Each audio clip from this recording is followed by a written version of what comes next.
In the fall of 2019, just after the first cold front rolled through Tennessee, the power went out in our house at exactly 9:16 p.m.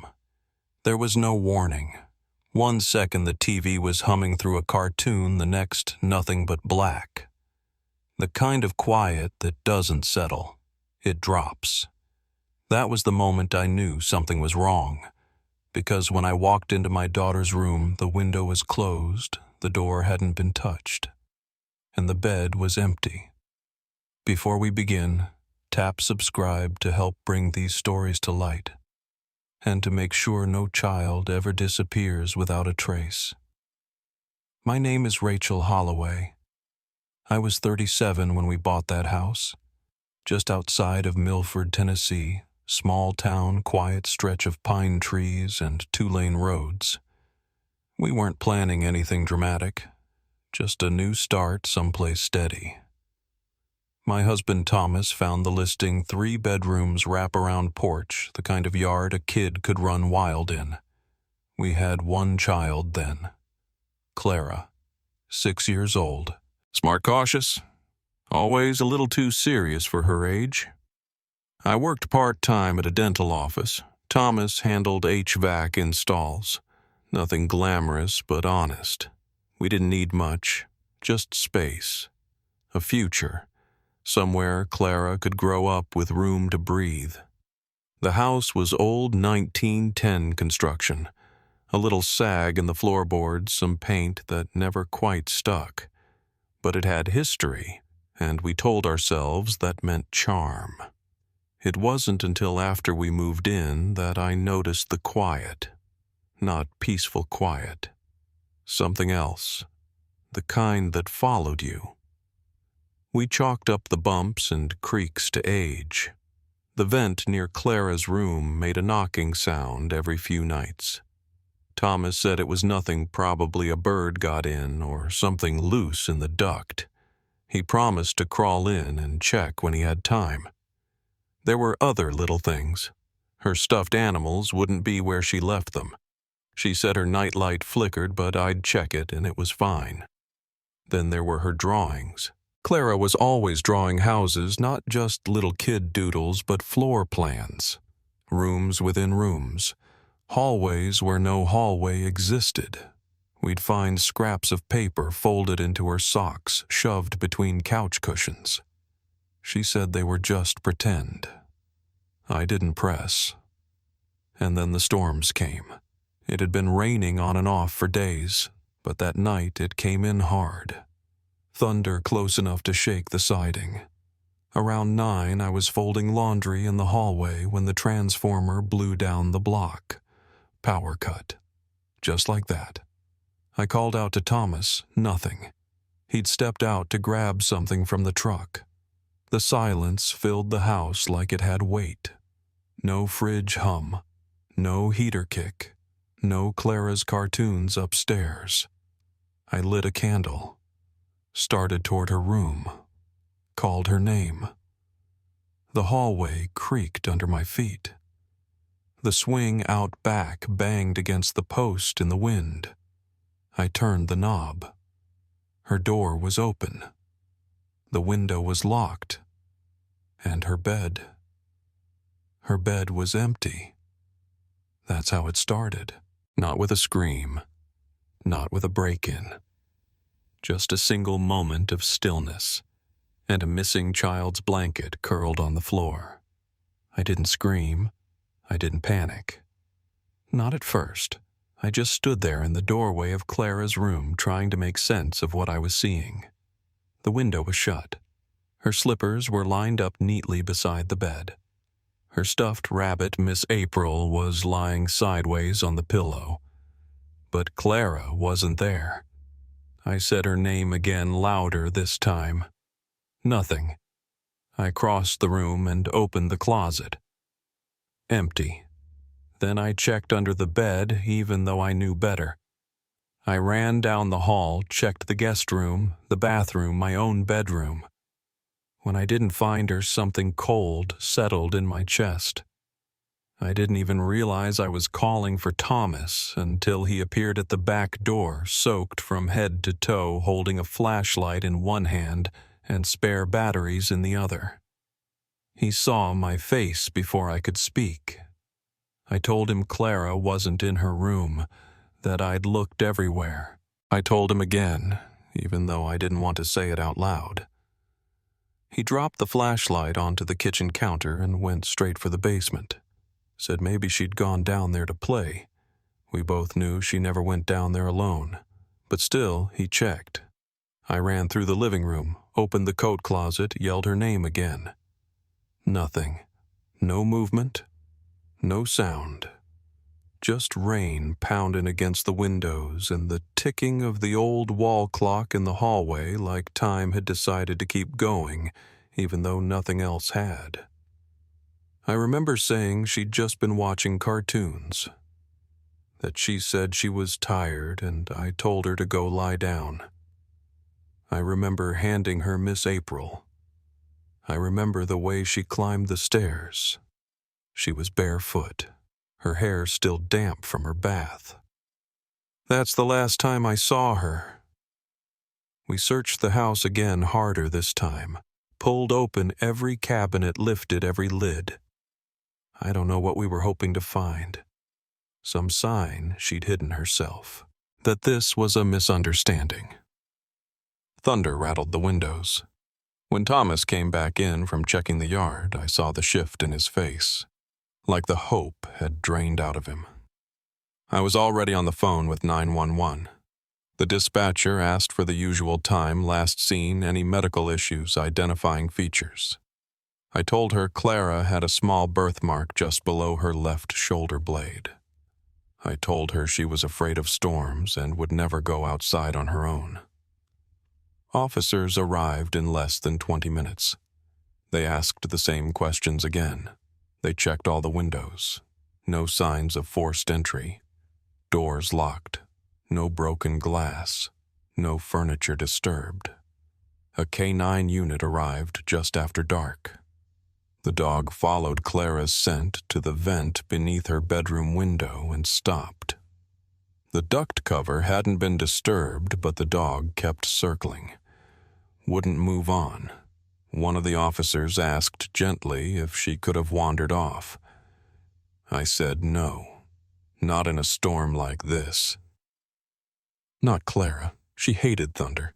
She used to crawl under the covers and hum to herself until it passed. That night, the house was sealed with crime scene tape. They treated her bedroom like a sealed scene, bagged her pillowcase, took photos of the slippers, the folded blanket, asked if she had any hiding places. I couldn't answer. I didn't know anymore. They found a small T-shirt folded at the base of the stairs. Striped blue and teal. Damp like someone had touched it with wet hands. No blood, no hair, no prints. Nothing that pointed to anyone, or anywhere. At 11:24 p.m., Officer Alvarez stepped into the foyer. He was soaked through, eyes heavy. He looked at me and said quietly, "If she was still in this house, we would have found her." I sat down on the stairs and held Miss April in my arms. The stuffed rabbit felt colder than it should have. The porch light flickered back on when the power returned, but everything else stayed dark. Clara was just gone. No sound, no struggle, no note. Just a silence that filled every corner of the house. The next morning, I didn't feel like I'd slept at all.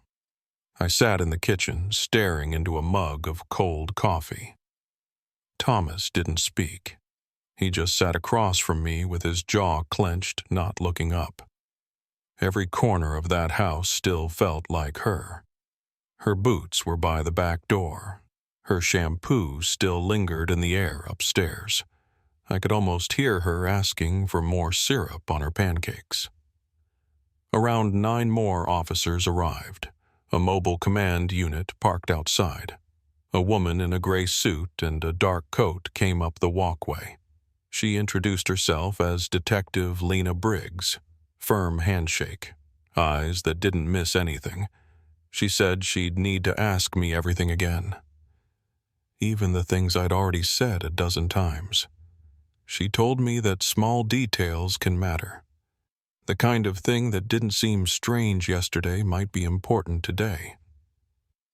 I agreed. We sat in the living room while Thomas stayed in the kitchen. He didn't look at either of us.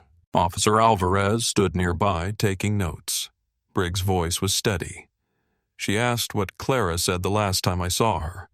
I told her she said she was tired, that she was watching cartoons, that she asked if she could go lie down. I told her I didn't walk her to her room, that I just said okay and kept folding laundry, that by the time I checked on her, the power had gone out and the house was too quiet. Briggs scribbled something, asked if the doors were locked, windows secured. I said yes, asked if we had pets. We didn't. She paused and looked around the room, then asked if anyone had searched the HVAC system. I said the officers had looked everywhere.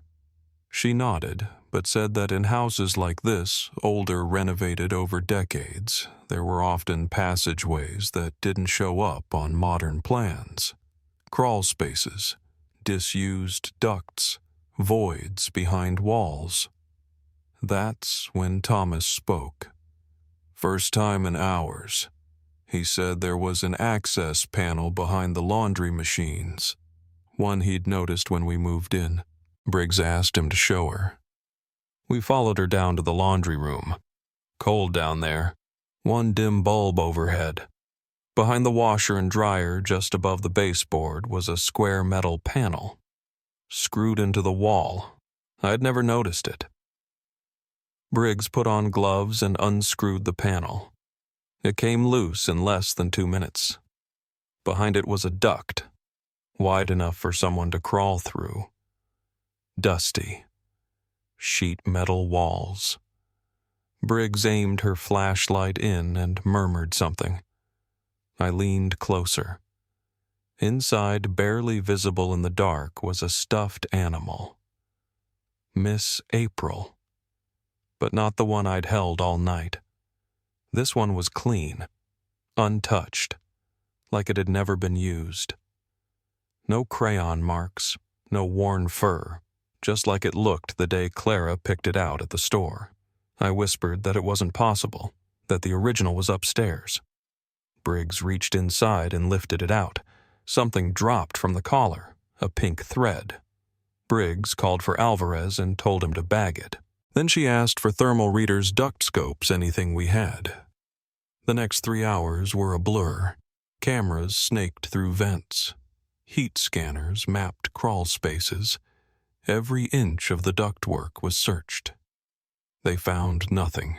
No hair, no prints, no signs of movement. But when one of the techs emerged from the duct behind Clara's wall, he said something that froze the blood in my arms. "She didn't crawl in," he told Briggs. "She was placed."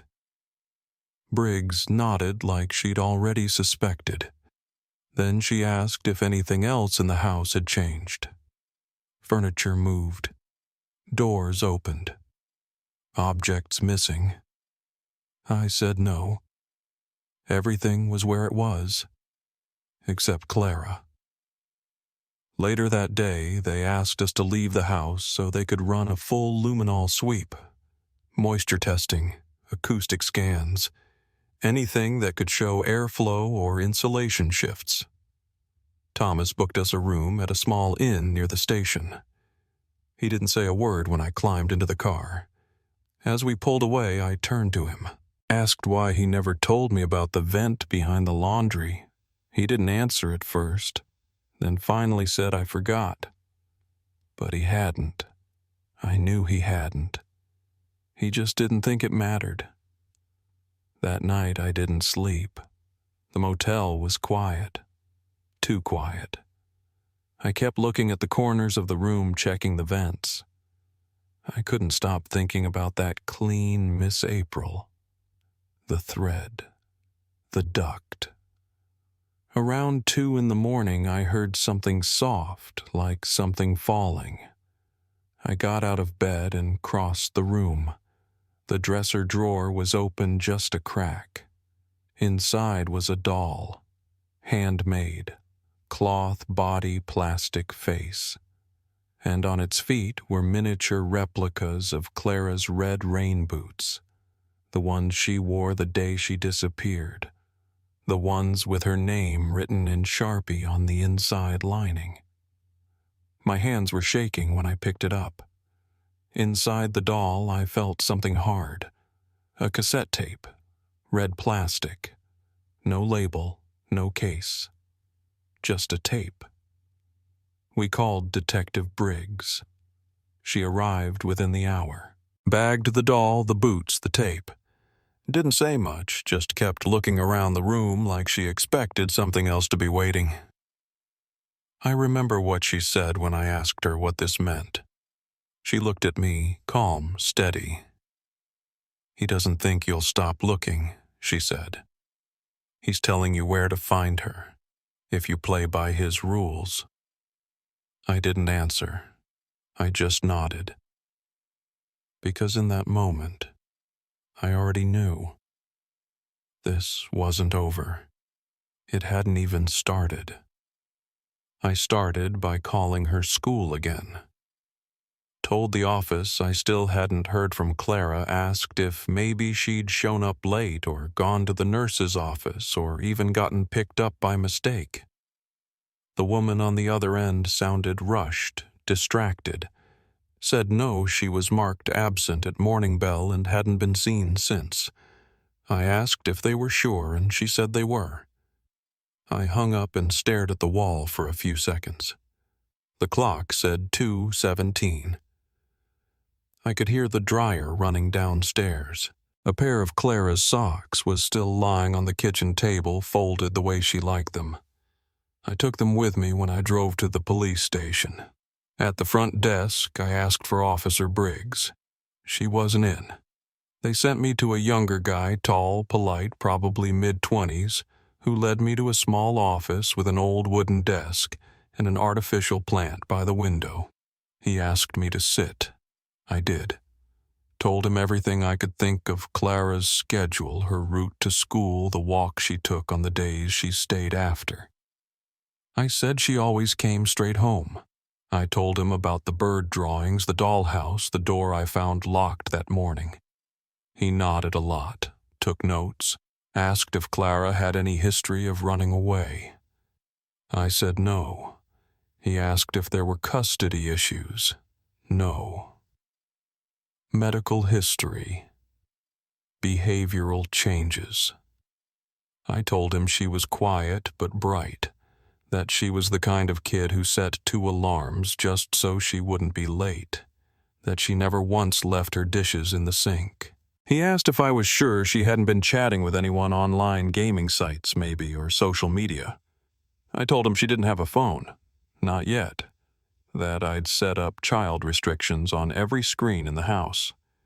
He smiled like maybe he didn't quite believe me. Told me it was likely just a miscommunication. That kids wander sometimes. That she'd probably show up before dark. He gave me a slip of paper with a case number and said if I remembered anything else to give them a call. I walked out with that paper still in my hand. I didn't even fold it, just stared at the numbers and thought about how useless they felt. I drove home slow. Checked the mailbox when I got back, even though I already knew it was empty. I walked through the house again, room by room, said her name out loud. Thought maybe she'd answer. When I opened the closet in the hallway, I found her backpack wedged behind the vacuum. Inside, everything was still there. Binder, pencil pouch, library book, lunchbox, full, untouched. The sandwich was warm, the juice box still cold. That night I went door to door. Started with the neighbors I knew, then the ones I didn't. asked if anyone had seen Clara walking or heard anything unusual that morning. One woman said she thought she saw her around 8 cutting across the corner of her yard, but she couldn't be sure. A man across the street said no, but mentioned he'd seen a gray van parked near the old construction site for the second day in a row. Said it looked out of place.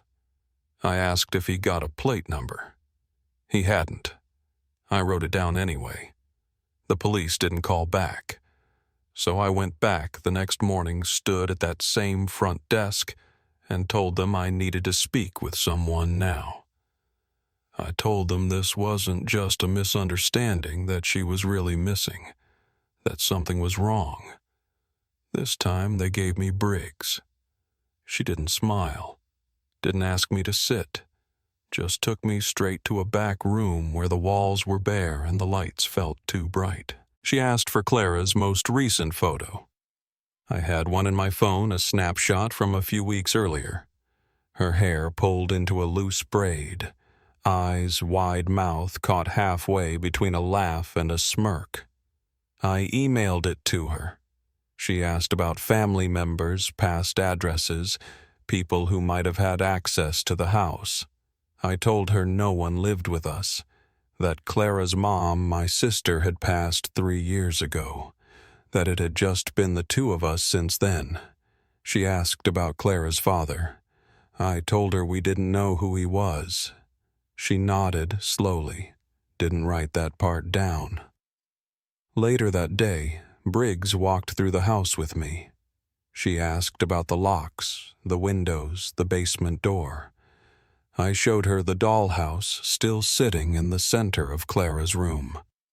She crouched next to it, touched the tiny brass knob on one of the miniature doors, and asked if Clara had built it herself.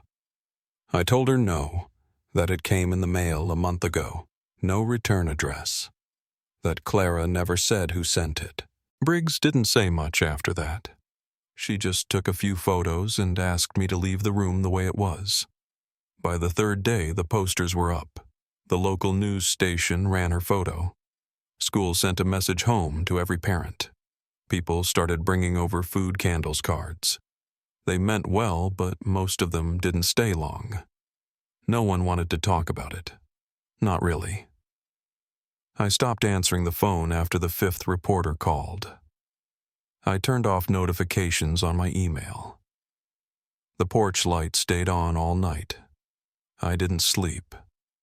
Just sat by the window watching the street, waiting for the shape of her to come back into view. One evening around dusk, I found something I hadn't noticed before.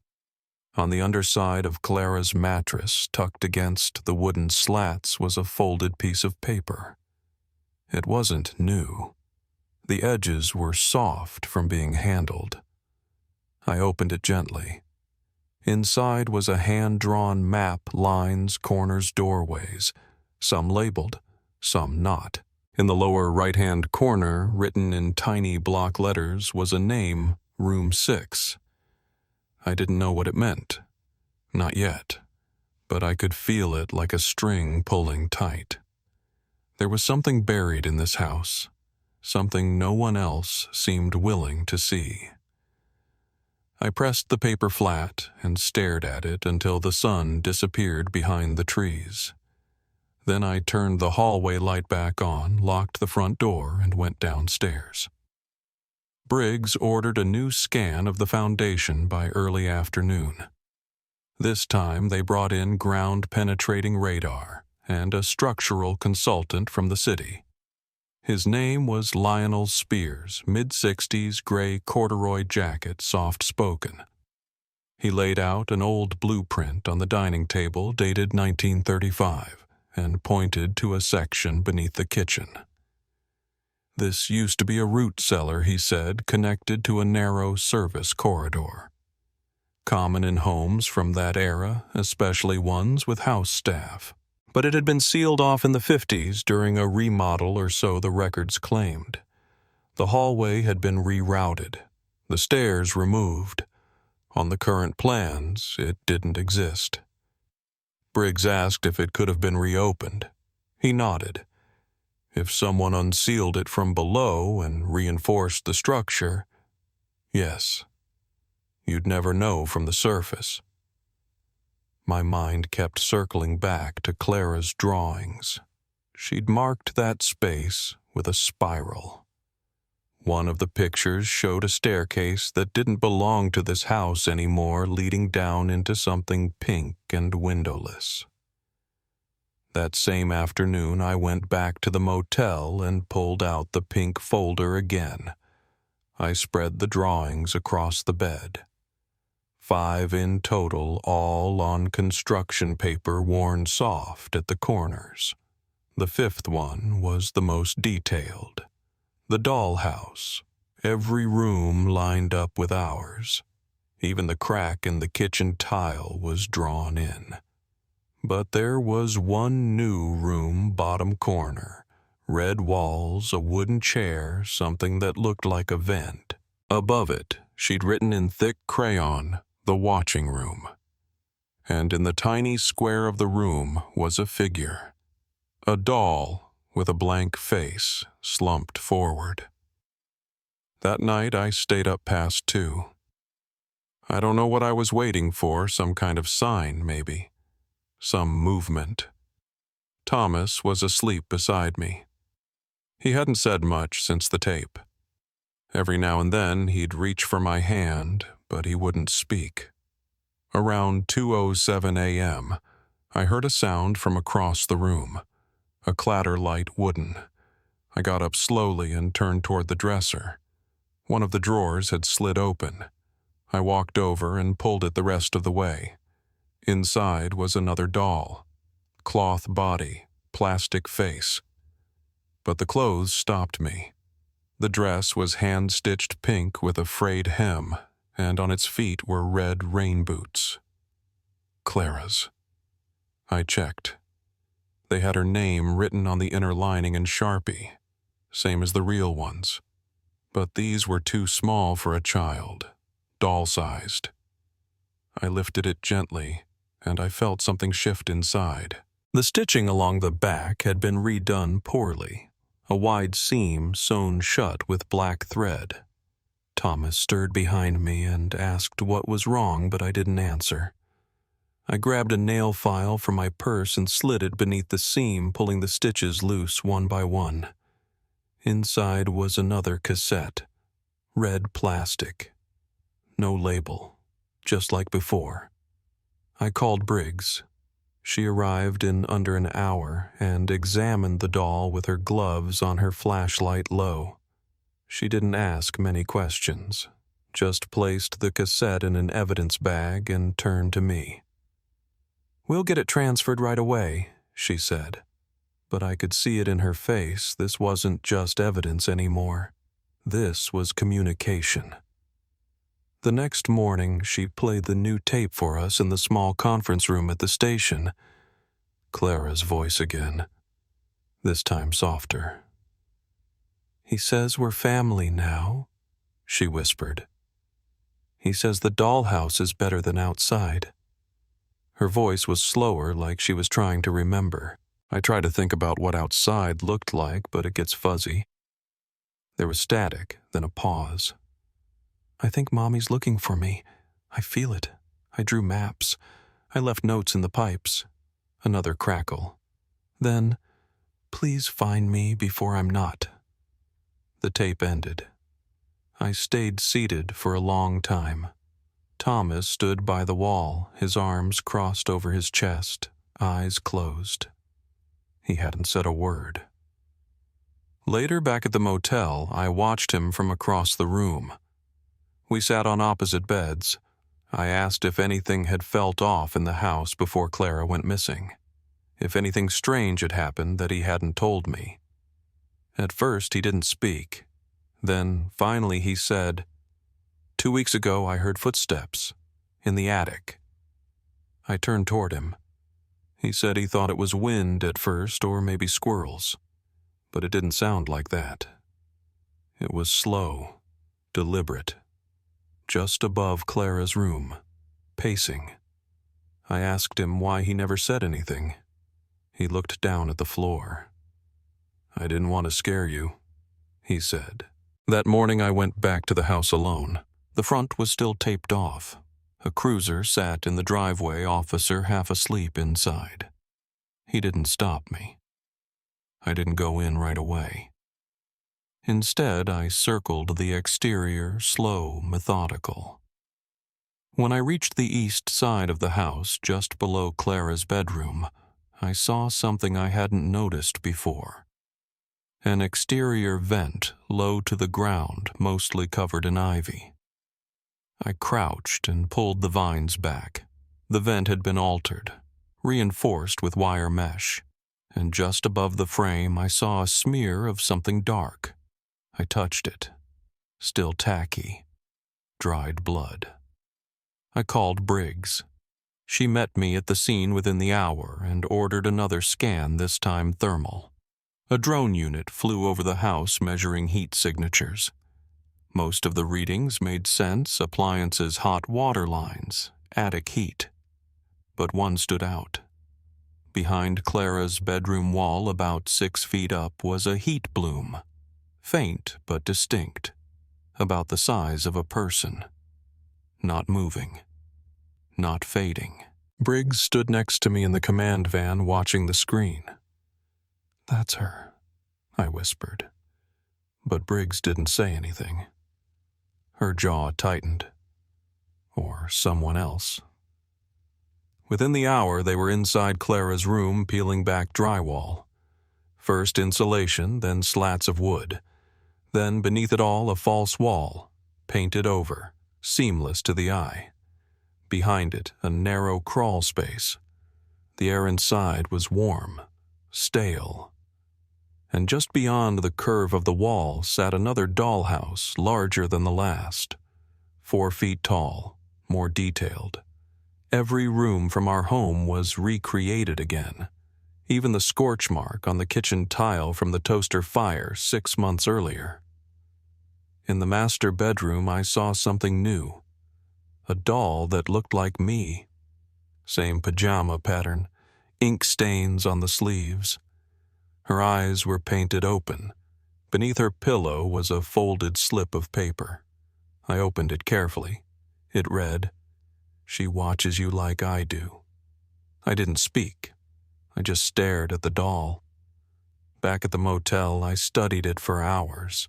The stitching on the sleeves, the length of the hair, the eyes. Every time I looked at it, I felt something cold settle behind my ribs. Not fear exactly, just a slow, sinking recognition that Clara wasn't the only one being watched. I was next. I kept hearing her voice from the tape. "Please find me before I'm not." But I didn't know what that meant. Not yet. I only knew the house wasn't finished telling us what it wanted, and I wasn't ready to stop listening. The next morning came soft and gray.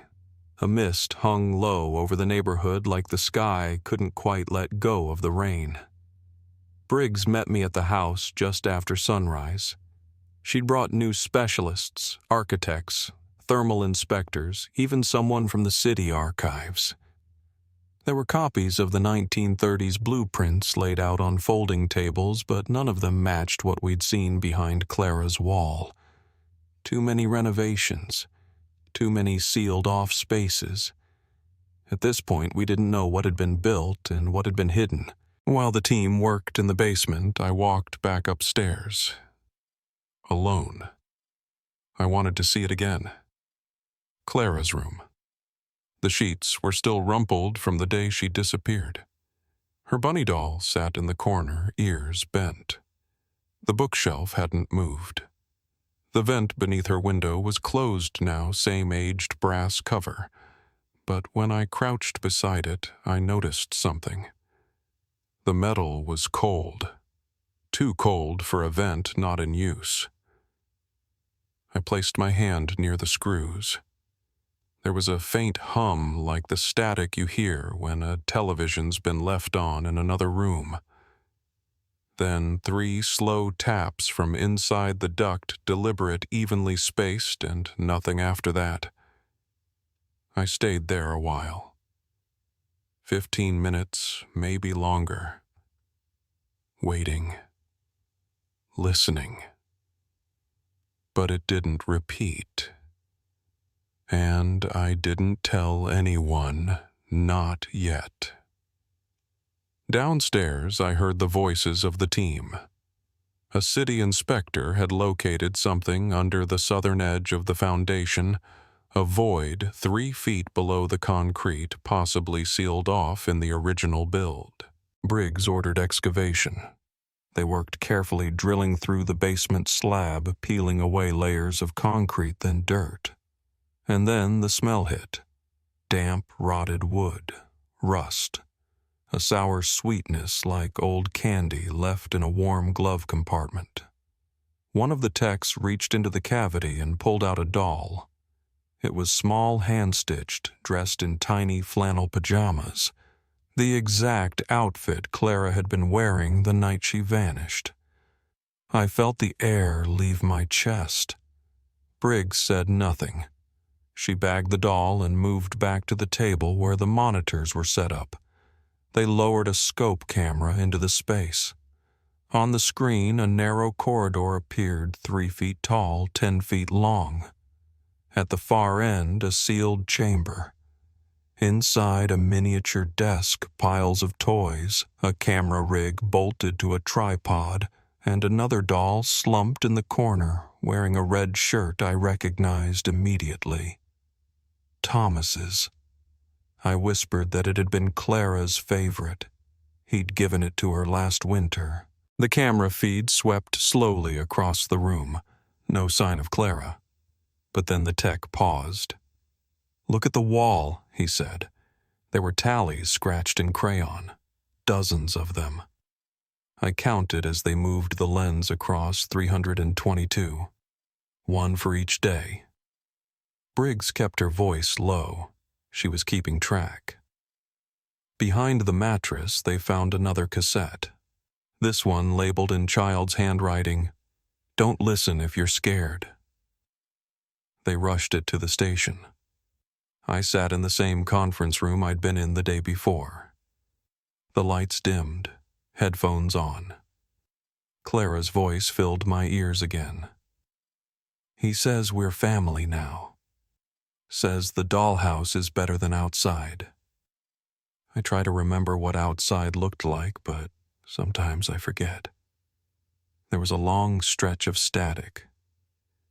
"I think Mommy is looking for me. I feel it." I drew maps. I left notes in the pipes. Another pause. Her voice cracked.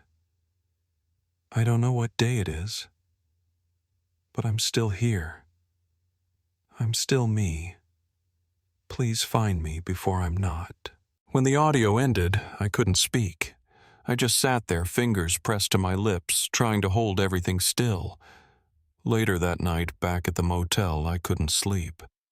I kept picturing her in that small pink room, whispering into a recorder, drawing maps she hoped I'd understand, leaving signs in places no one else could see. That morning, the team uncovered something new. While examining the walls of the basement chamber, one of the forensic techs noticed fresh caulking around what looked like a support beam. They pried it loose. Behind it was a second door bolted shut from the inside. New screws. Clean edges. Someone had sealed it recently. When I arrived on scene, Briggs was already there. She met me at the top of the basement stairs, her face still and unreadable. "You're keeping something from me," I said. She didn't deny it. "If I told you what we found, you wouldn't leave this house again. And until we know it's safe, I can't have that on my conscience." I didn't ask again. While the rest of the team discussed next steps, I walked through the house slowly, room to room. Clara's room. The hallway. The kitchen. And then I found myself back in the laundry room. The air was cooler than it should have been. The access panel behind the dryer had been left unscrewed from the last search. A faint draft blew from the duct dry sour, tinged with something metallic. I crouched, stared into the opening, and reached my hand in. My fingers closed around something small. Paper. I pulled it out. It was folded in half, stained dark in one corner, brittle at the edges. A child's drawing. A furnace marked with arrows. One line leading beneath it. I ran to Briggs. "We never checked under the furnace," I said. She frowned. "It's bolted to the slab. That room was built around it. There's no crawl space access." I held up the drawing again. "Unless someone made one." Within the hour, the fire department arrived. They disconnected the furnace, lifted it from its platform. And there, beneath it, flush with the concrete, was another trap door, identical in shape and size to the one they found in the old root cellar. Same metal ring, same wood grain. But this one was clean. No dust, no wear, like it had been used recently. Briggs didn't say a word. She just turned and told the rest of the team to suit up.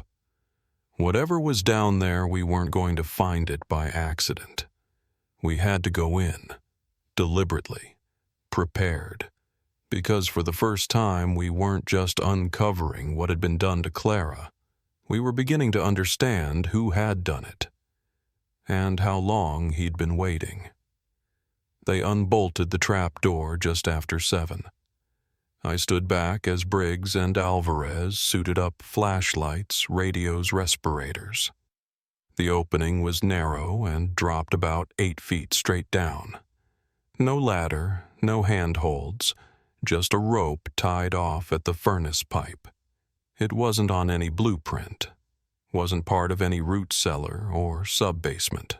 One of the guys on the crew said it looked like storm shelter construction concrete poured in thick layers, hand-finished, sealed from the inside. Alvarez went first. Rope descent. Then Briggs. I waited at the top, listening to the radio's crackle. They didn't speak much, just measured updates. Touching down. South walls reinforced. Air quality is low. And then silence. For 22 seconds. Briggs came back on. Her voice wasn't shaken. It was tight, clipped. "We've located a secondary structure, partitioned rooms, soundproofed, one visible entryway. Alvarez added lots of wires, cameras. We're not alone down here." I turned to the tech beside me and asked for the monitor feed. It was slow, grainy, but it showed what they were seeing. A hallway unfinished, maybe 5 feet tall, paneled in plywood and insulated foam. At the end was a door. Red. The same red Clara had drawn on the dollhouse. Briggs reached it first. Paused. Then pushed it open. I could see her flashlight swing slowly across the room. There were no windows, no bedding, just a chair, a bucket, a desk made of salvaged wood, and on the wall a mirror, but not like one you'd find in a store. It was framed with a lattice of black wire surrounded by doll arms, severed, fixed in place like spokes of a wheel. Briggs didn't speak. She just panned the flashlight downward. That's when we saw it. The next doll, same size, same eyes. But this one was dressed like Clara had been on her first day of kindergarten, striped shirt, denim skirt, sneakers with pink laces. I recognized them all. She'd picked that outfit herself. There was a tape recorder set on the desk. Briggs pressed play. Clara's voice came through quiet but clear. "I don't know how long it's been. He said I got a gold star for being quiet. He said I get to go upstairs next time if I don't fight." A pause. "I dream about the window. I dream about you standing there. Please find me before I forget what your voice sounds like." The recording ended. Briggs didn't move. She just stared at the wall for a long time, then slowly turned back toward the hallway. Alvarez called in another chamber, 10 feet deeper. This one built differently, metal framing grated floor-old wiring strung along the ceiling. They moved through carefully. No traps, no resistance. But the walls were covered in newspaper clippings, dozens of them. All child abductions, spanning decades, some local, some out of state, all marked with red ink dates, names, times. And next to each, a small handwritten note. Too loud, wrong age, didn't stay. But the one marked Clara Holloway had no note. Just a circle drawn around her name. Twice. Alvarez radioed up to me, said they'd found a third chamber sealed tight, no visible latch, and on the floor outside it, a folded paper. I knew what it was before he described it.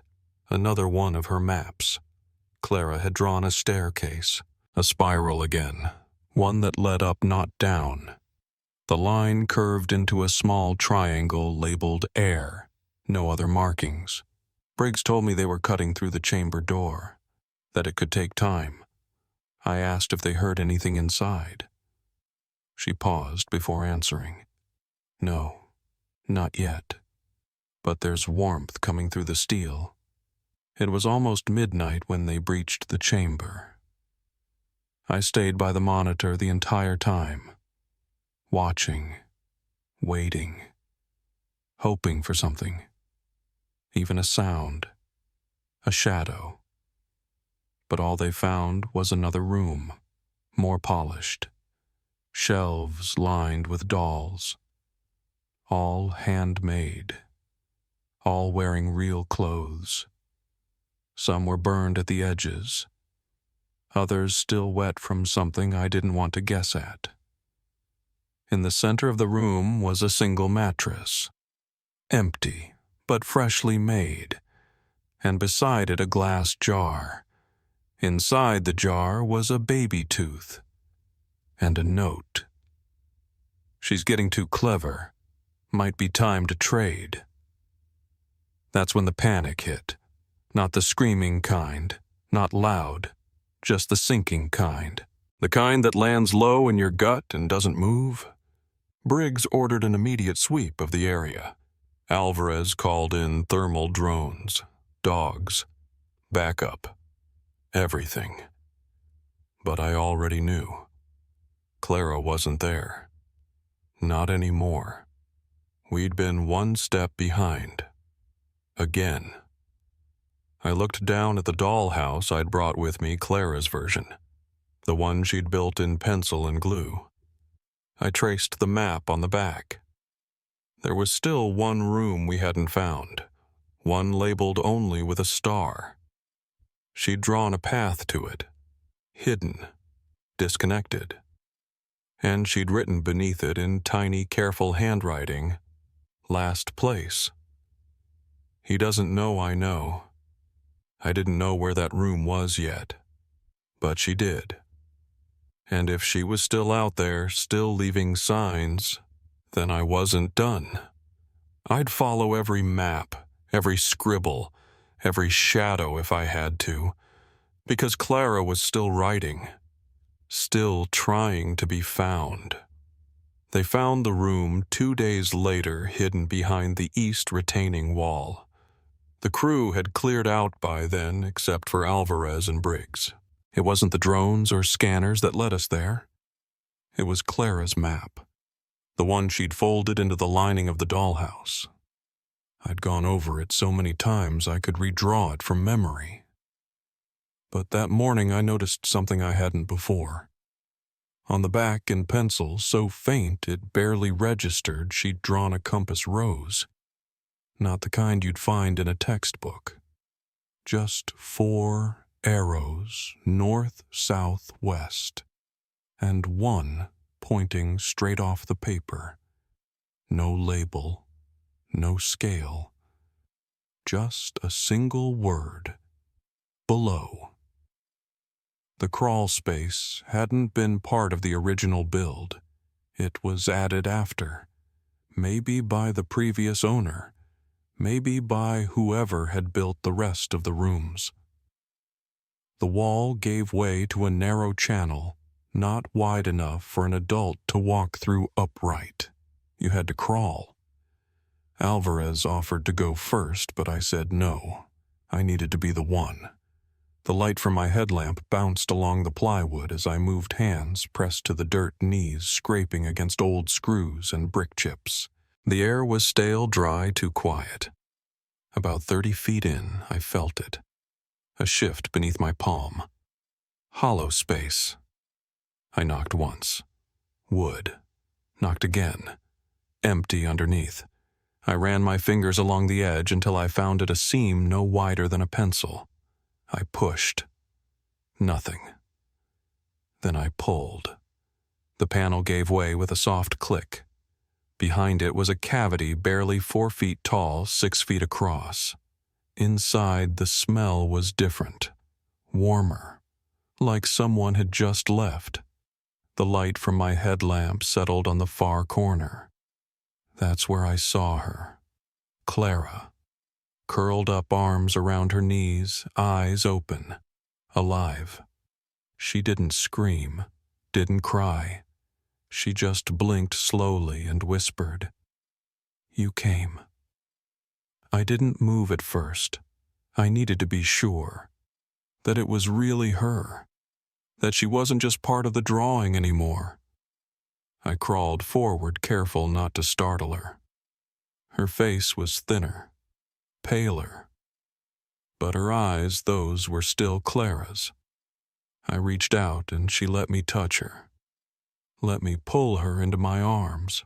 She was shaking, but she didn't pull away.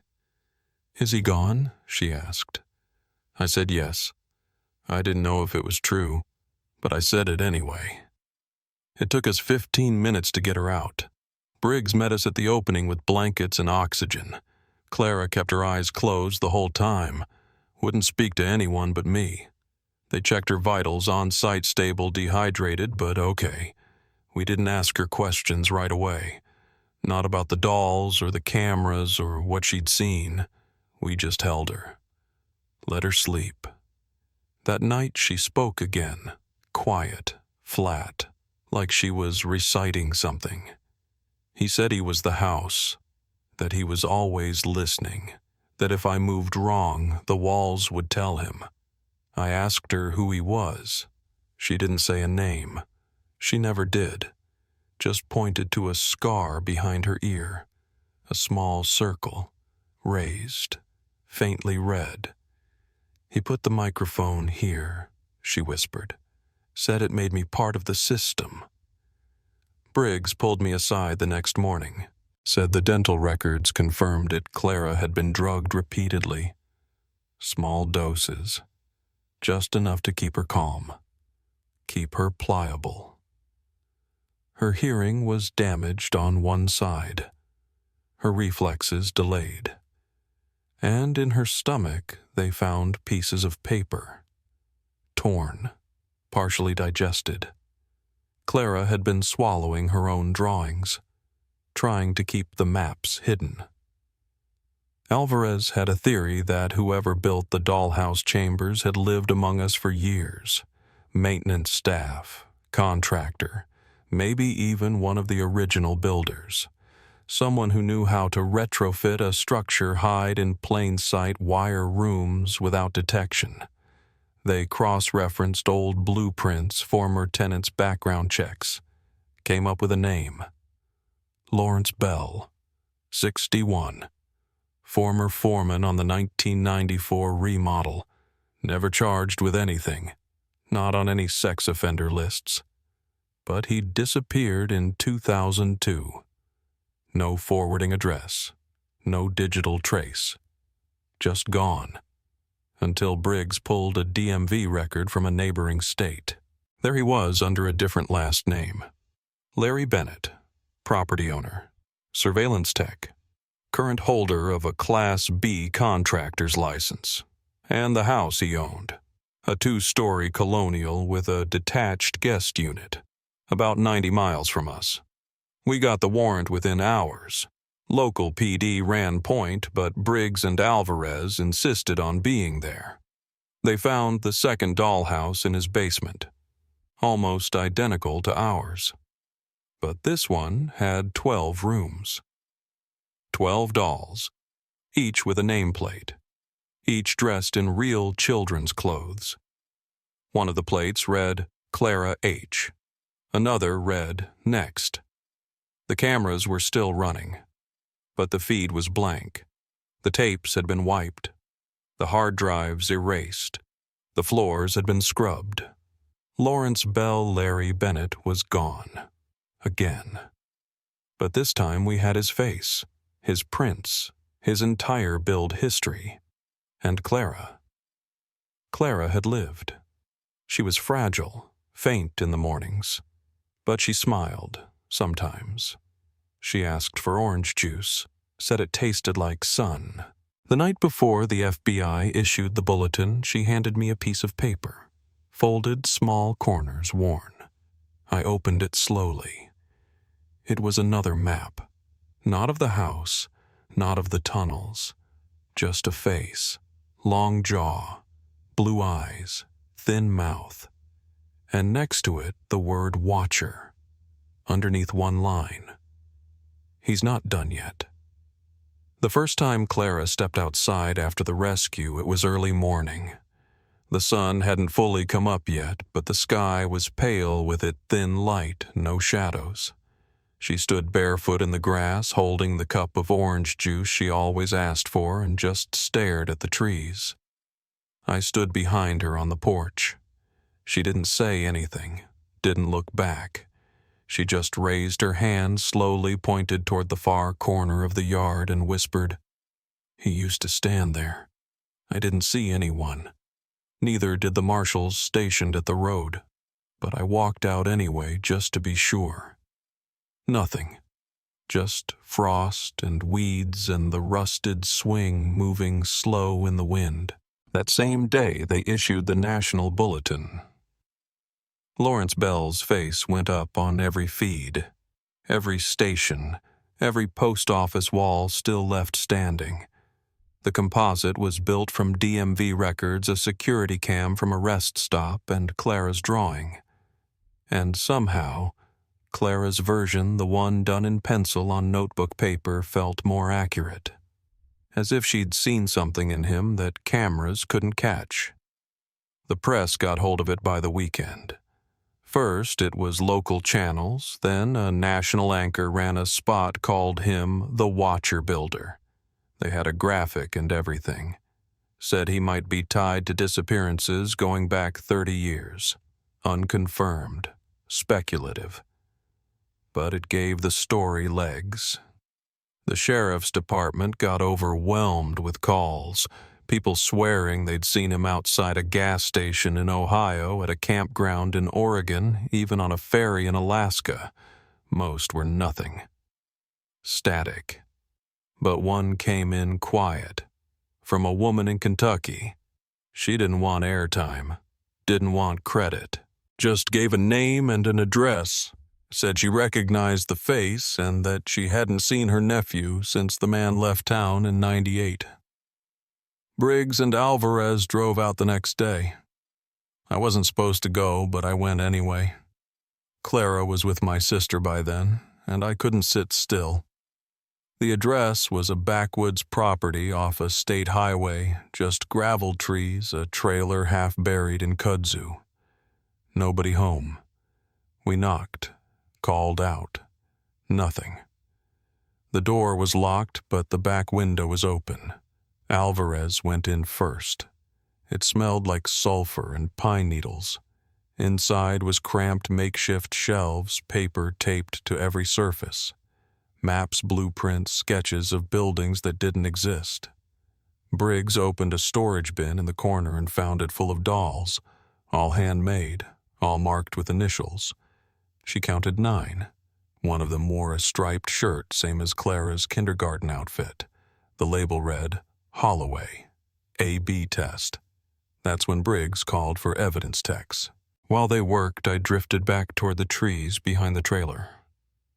I didn't know what I was looking for. Maybe fresh footprints, or a wire left behind, or some other small sign he'd been there recently. Instead, I found the burn pile. Blackened tin, doll parts melted into wire. A melted nameplate, still legible, Maya G. She hadn't been on any of our lists. When Alvarez caught up to me, he asked if I was okay. I told him I didn't know, and I didn't. Because it was clear now Clara wasn't the only one, not even close. By the end of the week, there were 8 confirmed matches to missing children cases, some as far back as the early 90s. The FBI opened a full task force. They stopped calling it a kidnapping and started calling it something else. Patterned serial abductions with behavioral conditioning. Builder-based entrapment. I asked what that meant. The agent told me softly. He didn't just take them. He raised them, built rooms for them, controlled their world until they couldn't tell where it started or stopped. Clara started talking more after that. Not everything, just pieces. She said he'd never hit her, never yelled. He was always calm, gentle even. That was worse in some ways. She said he'd tell stories while he worked long stories about old houses and secret people who lived beneath them. He said children belonged to the house, that the house had chosen her, and that if she didn't obey, the house would change its mind. I sat with her during the debriefs, never pushed, just listened. When she got tired, she'd draw, not people, not rooms. Lately it was birds, always flying, no cages. On the last day of her evaluation, she gave me one. A small sketch of a crow, wings out. Beneath it, she wrote, "Don't let them forget the others." I told her I wouldn't, and I won't. 2 days later, they arrested him. South Carolina. He'd been sleeping in an abandoned switching station off a freight line. No ID, no phone. No, just a backpack with wires, batteries, 2 notebooks, and a blank doll mold carved from cedar. When they brought him in, he didn't speak, didn't fight, just watched, sat perfectly still, not a twitch, like he was still listening to the walls. I wasn't allowed to be there for the interrogation, but Briggs was. She said he didn't admit to anything, but he didn't deny it either. Just said one thing over and over. The house is still hungry. That was a month ago. He's awaiting trial now. Multiple counts: kidnapping, unlawful imprisonment, aggravated assault on minors. No plea entered, no attorney named. The judge ordered a psychological evaluation, but the results came back inconclusive, which is just a long way of saying he's not crazy enough to escape what's coming. They've found parts of 12 separate chambers across 5 states now, 5 children still unaccounted for. And every time they find a new space, they call me, because Clara's maps match the blueprints. Exactly. Room by room. She knew it all. She lived it. And she's the reason any of them have a chance at justice. But it's not over. Not really. Because some part of it still lives inside that silence, the one that dropped into our house the night the power went out. It lives in the blueprints taped to that trailer wall, in the dolls lined up in sequence, and in the gaps between them, names we still don't know. Clara lives with her aunt now in a town small enough that the neighbors still wave when they pass. She's back in school part-time. Loves art class, still draws birds mostly, but now she adds windows behind them open ones. She doesn't talk much about the house or what happened underneath it, and we don't push. When she does speak, it's usually simple things. I like Tuesdays, or pears taste better in winter. She's 12 now. Her voice is steadier. Her hands don't shake when she draws. Sometimes I visit and we'll sit on the porch and say nothing at all. Just breathe in the air and let the quiet mean something different. Lawrence Bell is still awaiting trial. It's a slow process. More families have come forward. Some with missing children. Some just with questions. A few want answers he'll never give. Others just want to know if the dolls ever smiled. There's a growing list now, names tied to rooms' initials matched to teeth or clothing. Some have been identified, others haven't. And there are gaps we may never close. One chamber found in Arizona had no door, no exit, just 4 walls and a painted sky. I try not to think about what that means. Briggs transferred to a federal unit last spring. Said she needed a break from groundwork. Alvarez stayed on a while longer, but he's back east now, family, I think. He left me a box before he moved. No note. Just sketches Clara had done rolled into a cardboard tube. One of them was the house, but not the old one, the new one. A small, simple home with sunlight in every window and nothing hiding beneath it. It's pinned above my desk now. I look at it most mornings before I log in. I still check the updates, still keep an eye on the case docket. And sometimes when a report comes in from some far-off station about a child gone missing, or a strange room found underground, I feel that weight behind my ribs again. That stillness, like the walls are listening. But I remind myself what Clara said the day they released her from the hospital. She looked me in the eye and whispered, "He's not the house anymore." That stuck with me, because it means we can take that power back, one room at a time. This story didn't end with a rescue or an arrest or even a name. It ended with a girl standing barefoot in the grass, pointing to the corner of a yard and saying, "That's where he stood," and still finding the courage to stay there, to keep standing, to keep growing. I think about that every time I feel afraid, every time I wonder if it made a difference.